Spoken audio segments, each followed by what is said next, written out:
Assalamualaikum warahmatullahi wabarakatuh. Alhamdulillahirabbil alamin.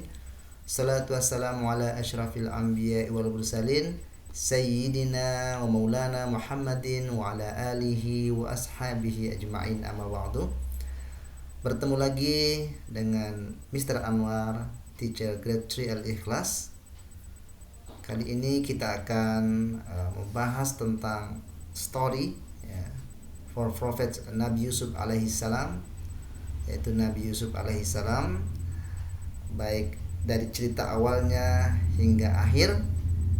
Tetap kalian jangan kemana-mana karena Mister akan menceritakannya sampai tuntas. Oke, insya Allah pada kenal dengan Mister kan? Insya Allah ya. Oke, kita akan mulai pada pembahasan pertama. Baik, silakan kalian rapikan tempat kalian, duduk kalian, fokus ya, jangan bermain selain menyimak cerita dari Mister.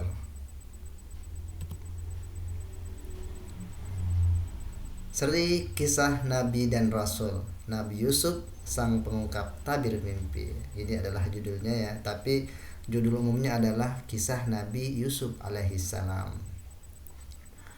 Nabi Yusuf alaihissalam adalah nama dari 25 nabi. Jadi Nabi Yusuf itu salah satu nabi Allah yang termasuk di dalam 25 nabi. Kisahnya dapat kalian simak di Al-Quran surah ke-12 yaitu surah Yusuf. Jadi Nabi Yusuf ini salah satu nabi yang ada di dalam Al-Quran namanya. Jadi kalau tidak percaya, buka nanti setelah pembahasan ini, cari surah Yusuf, insya Allah kalian pasti dapatin. Ayahnya bernama Nabi Yakub. Jadi Nabi Yusuf ini ayahnya bernama Nabi Yakub alaihissalam. Nabi Yakub ini adalah nabi Allah juga ya. Dia termasuk juga nama dari 25 nabi. Jadi Nabi Yusuf ini mempunyai ayah yang bernama Nabi Yakub alaihissalam. Nabi Yusuf mempunyai saudara. Banyak saudara seayahnya, tapi saudara seibunya adalah Bunyamin.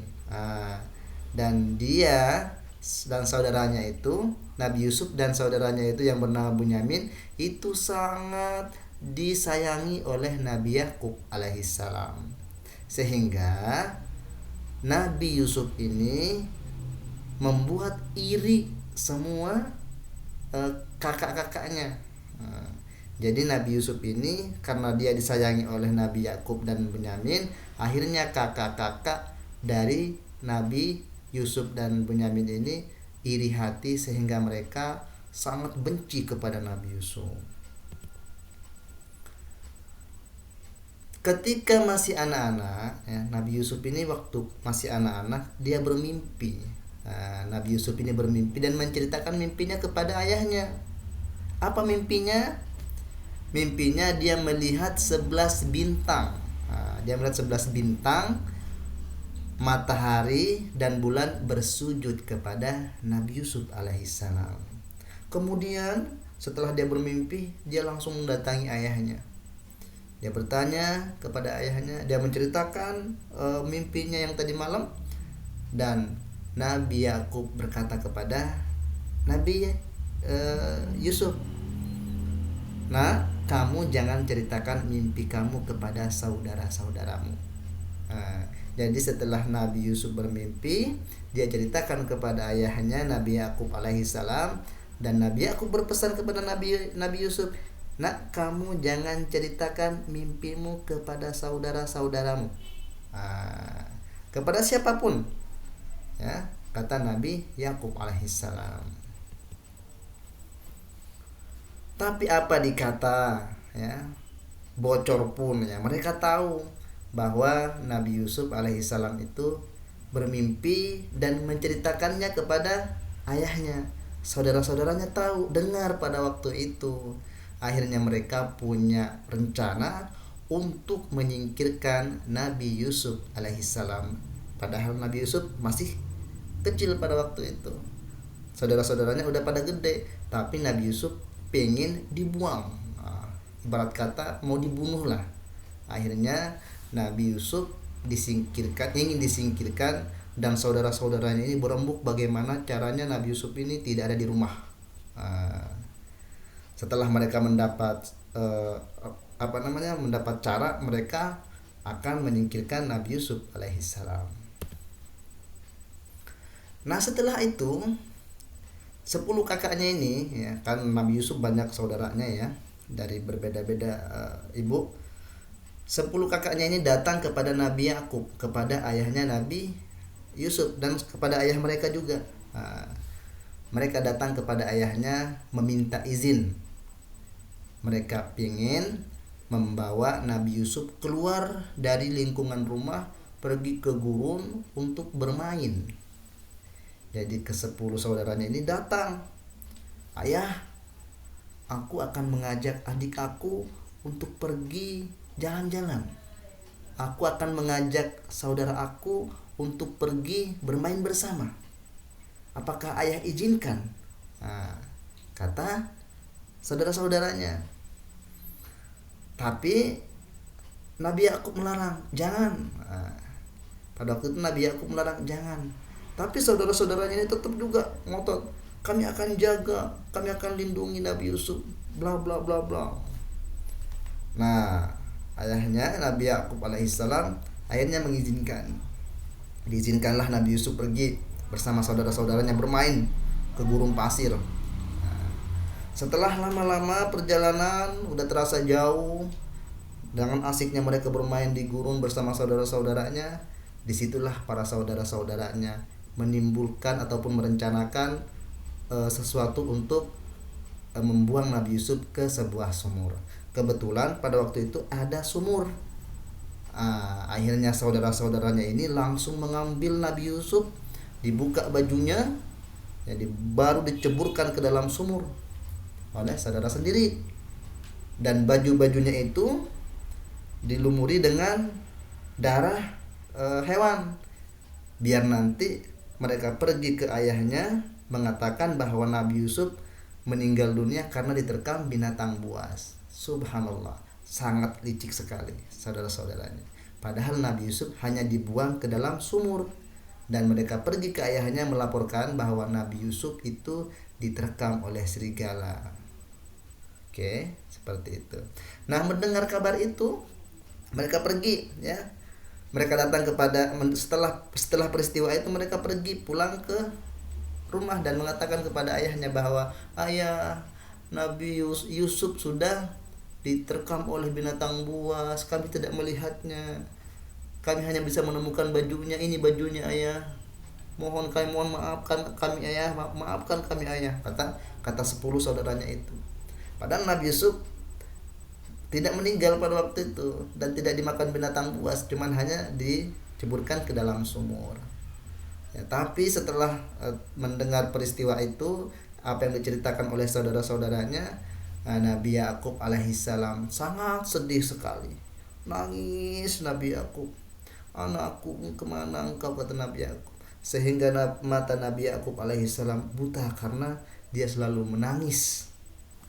Karena sayangnya kepada Nabi Yusuf alaihissalam. Lanjut. Nah, setelah beberapa hari berada di dalam sumur, jadi Nabi Yusuf itu berhari-hari di dalam sumur sendirian, ya, di dalam sumur. Mau naik, nggak ada tempat untuk naik, nggak ada tali. Ya. Biasa kan kalau sumur itu licin, ya, di dalam ada lumutnya. Nah, setelah beberapa hari berada di dalam sumur, Nabi Yusuf kecil mendengar sayup-sayup ada sekelompok musafir. Jadi musafir itu adalah orang yang dalam perjalanan jauh, lewat dan mendarat di sumur. Jadi para musafir ini mendarat ataupun mampir ke sumur itu untuk menimba air untuk kuda mereka, dan mereka untuk minum air juga. Ya. Nah, setelah para musafir itu menurunkan tali timbanya ke bawah, akhirnya Nabi Yusuf merasa kok ada timba jatuh, kok ada sesuatu yang jatuh ke dalam sumur. Tahu-taunya timba dan talinya. Ketika timba nyampe ke dasar sumur, Nabi Yusuf pegang. Akhirnya ditarik oleh sang musafir di atas. Wah, kok berat? Akhirnya ditarik. Ternyata Nabi Yusuf alaihissalam yang ada di timba tersebut. Akhirnya Nabi Yusuf diselamatkan, ya, baru naik di atas dinaikkan ke atas oleh para musafir tadi. Oke, terkejut para musafir itu, kok ada anaknya di dalam sumur, ya, kok bisanya ya ada anak di dalam sumur. Mereka terkejut. Akhirnya Nabi Yusuf selamat. Nah, setelah itu, karena ketampanan Nabi Yusuf ini sangat mungil sekali, Nabi Yusuf itu dibawa ke Mesir oleh rombongan musafir tadi. Dibawa ke Mesir, diniatkan untuk dijual. Karena ini adalah budak, zaman dulu kan budak. Jadi Nabi Yusuf itu adalah budaknya musafir karena dia yang menemukan. Dibawalah ke Mesir dan dijual. Siapa yang membeli pada waktu itu? Yang membeli adalah seorang bangsawan, seorang pejabat negara, ibaratkan menteri lah pada waktu itu. Namanya adalah Khitirul Aziz. Ya, Khitirul Aziz dan istrinya Zulaikha. Maka Nabi Yusuf dijuallah kepada pejabat itu. Nah, setelah menjadi anak angkat Khitir, Nabi Yusuf alaihissalam tumbuh menjadi pemuda yang tampan. Jadi Nabi Yusuf ini terkenal dengan pemuda yang tampan atau nabi yang tampan. Maka dulu ada syair, ada lagu seperti ini. Sayang 1000 sayang, tampan-tampan tak sembahyang. Sayang 1000 sayang, tampan-tampan tak sembahyang. Nabi Yusuf tampan, tetap mau sembahyang. Nabi Yusuf tampan, tetap mau sembahyang. Jadi yang tampan itu adalah Nabi Yusuf. Jadi kalau yang merasa tampan, laki-laki ini jangan merasa tampan kalau tidak sembahyang. Nabi Yusuf aja tampan, tetap sembahyang. Oke. Nah, setelah itu menjadi anak angkat dari Zulaikha, akhirnya Zulaikha ini jatuh cinta. Padahal itu anak angkatnya, sehingga pada waktu itu Nabi Yusuf difitnah oleh Zulaikha tersebut.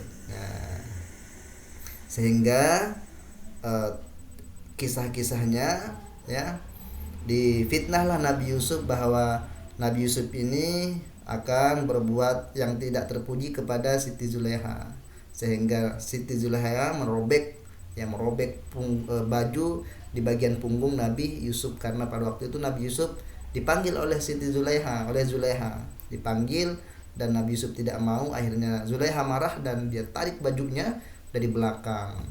Nah, setelah kejadian itu dia mengadu kepada suaminya bahwa Nabi Yusuf ini akan berbuat tidak terpuji kepada saya, kata Zulaikha. Nah, pada waktu itu ada mukjizat dari Allah. Nah, ada seorang bayi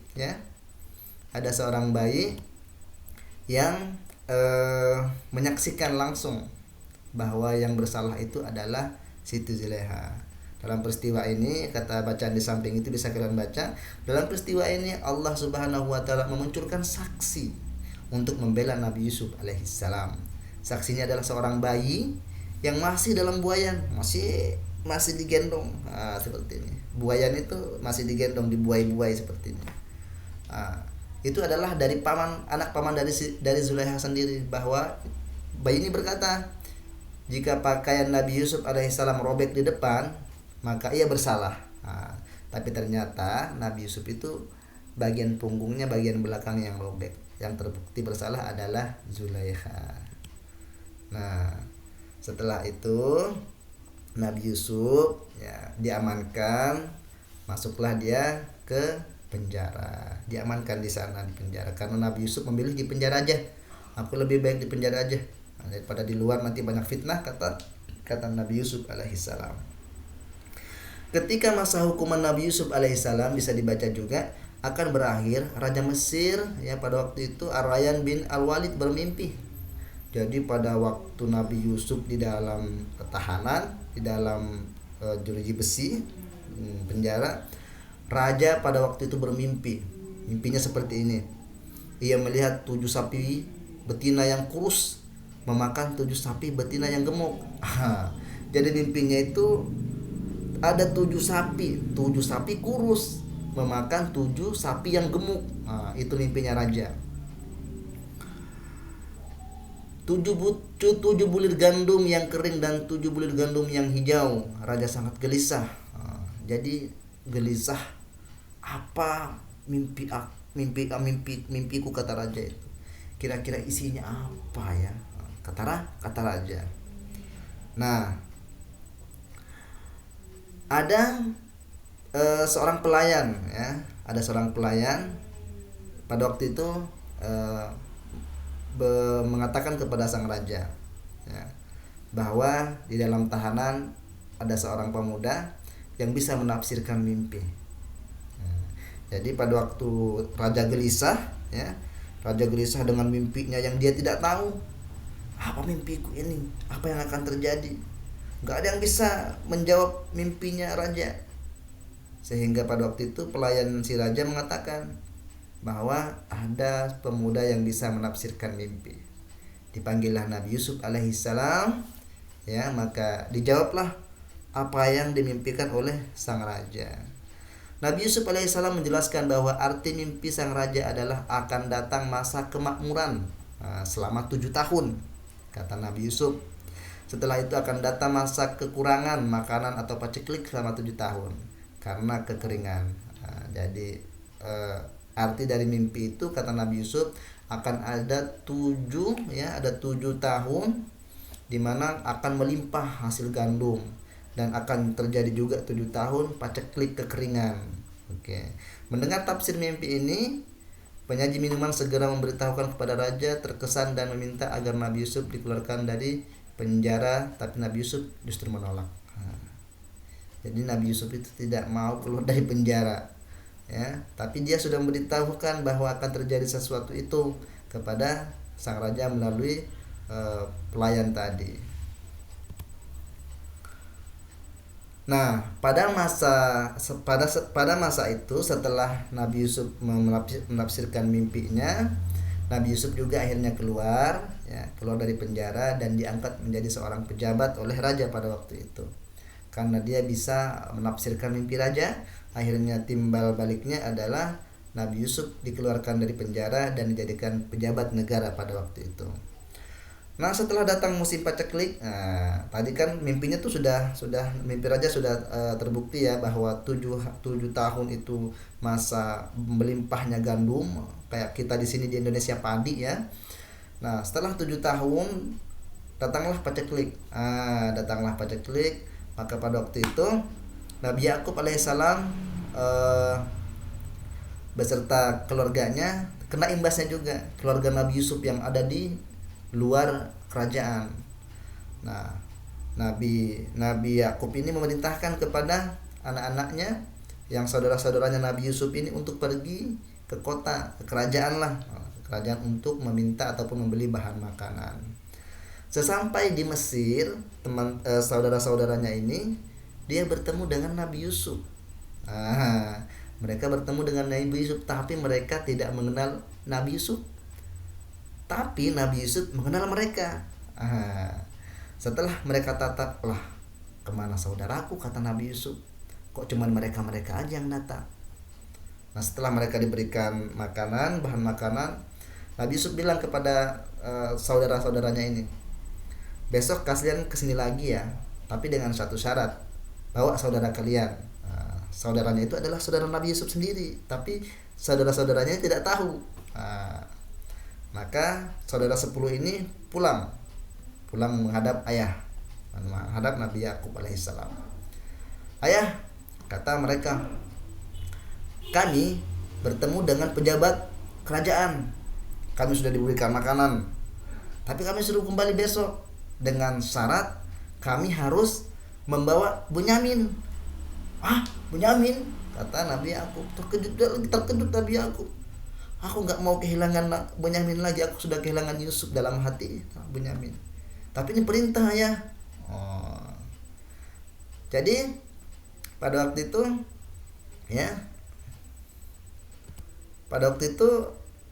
Nabi Yakub alaihissalam mengizinkan, ya, mengizinkan kepada saudara-saudaranya, oke lah kalau itu perintah silakan bawa, tapi hati-hati, kalian pulang nanti harus pulang juga dengan Benyamin. Siapa ya? Kata saudara-saudaranya. Berangkatlah mereka kembali ke Mesir. Setelah di Mesir, akhirnya Nabi Yusuf alaihissalam membuka diri, menceritakannya kepada saudara-saudaranya, memeluk Benyamin saudaranya sendiri, dan dia memaafkan saudara-saudaranya. Jadi Nabi Yusuf tidak dendam, walaupun saudara-saudaranya membenci dia, walaupun saudara-saudaranya membuang dia ke dalam sumur, tapi Nabi Yusuf alaihissalam tidak sama sekali membenci, bahkan memaafkan dan memeluk saudara-saudaranya, apalagi Benyamin. Jadi di situ kita ambil hikmahnya bahwa Nabi Yusuf alaihissalam adalah Nabi Yusuf yang tidak pendendam, ya, selalu taat beribadah, pandai menafsirkan mimpi. Jadi Nabi Yusuf itu sangat bijak, pemurah. Oke, itu saja kisah Nabi Yusuf. Selanjutnya bisa kalian baca lagi di buku Islamik, dan mudah-mudahan dengan kisah Nabi Yusuf kita bisa semua mendapatkan hikmahnya dan menauladani sifat-sifat dari Nabi Yusuf alaihissalam. Akhiran, wassalamualaikum warahmatullahi wabarakatuh.